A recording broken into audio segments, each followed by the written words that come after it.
Good afternoon, ladies and gentlemen. This is Red Berry Weo here, and welcome back to another Civil Air Patrol video. In today's video, I'm going to be talking about orientation rides and a little bit about the opportunities that Civil Air Patrol has for cadets to be flying.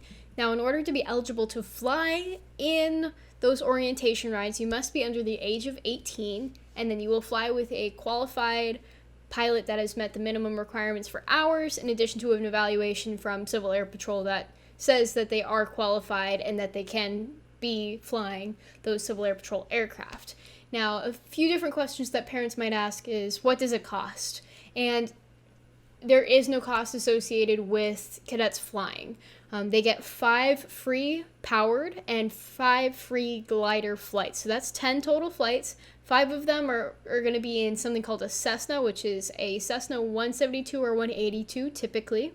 And the gliders, they vary on availability, but there are typically fewer people who are qualified with gliders, so they may not be as frequent depending on what wing you're in, but typically powered flights are more common, at least in my wing. So that's just something to keep in mind. If you are interested in pursuing your private pilot's license, you can count that as flight hours if the instructor that you're flying with or the pilot that you're flying with is an instructor. But if it is not an instructor, then you can't really mark it as they are your CFI.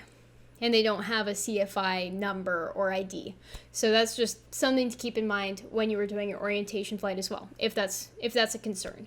There is a curriculum set for both the glider and the powered flying, and it is available at the link. I'm going to post it down below. It has all of the information you could possibly ever need, and there's also a fact sheet that I will include down there as well that has like some of those frequently asked questions and information about it. Like if a cadet gets airsick when they're flying, which they really shouldn't, if they do get airsick, the pilot will be able to take those precautions. Like if the aircraft does experience thermals and they kind of like bounces the plane around, they can always go up to a cooler, higher altitude and just kind of let the cadet relax in the back seat. And there's also the possibility of just bringing a bag with the cadet just in case, if you know they're more prone to motion sickness.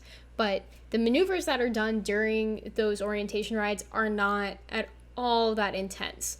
You're not getting super close to the ground. You might show them a stall, but stalls are pretty manageable because pilots are trained very actively during their training how to overcome stalls, like power on or power off stalls, and being able to show how to bank, in addition to like maybe understanding how all of the instruments work, like adjusting your altitude versus your airspeed, all of that kind of information.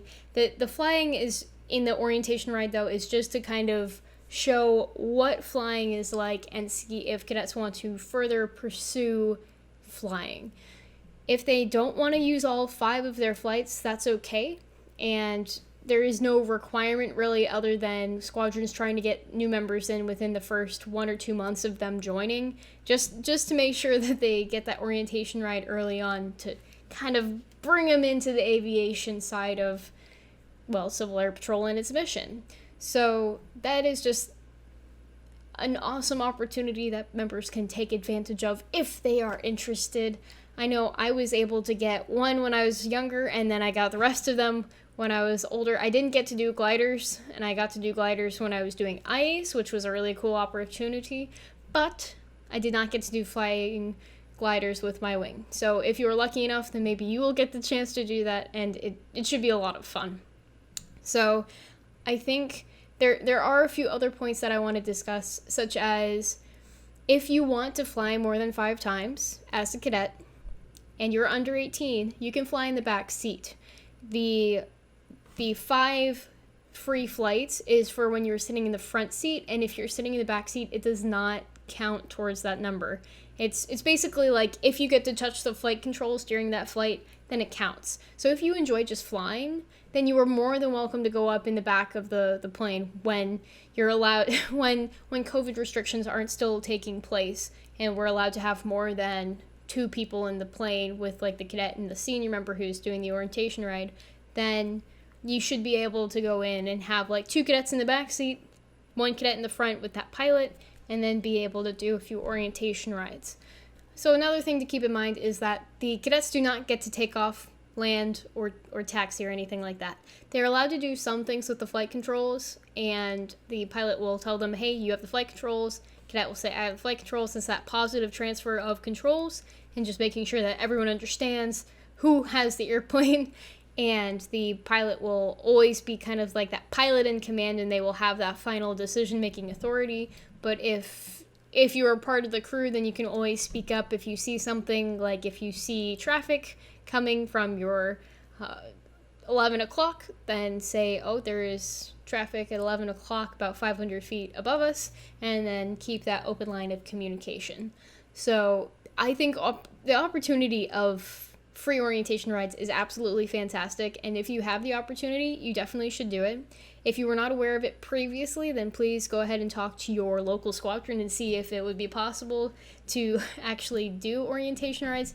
At the time of this posting of the video, your wing may not be doing orientation rides yet, but once orientation rides start ramping up, try to get in on that opportunity. It's a lot of fun, and I highly recommend you do it. So that's all I'm going to say for this video. There is more information down below in those 2 different attachments. So thank you so much for watching. And that is all, folks. Until next time, toodles.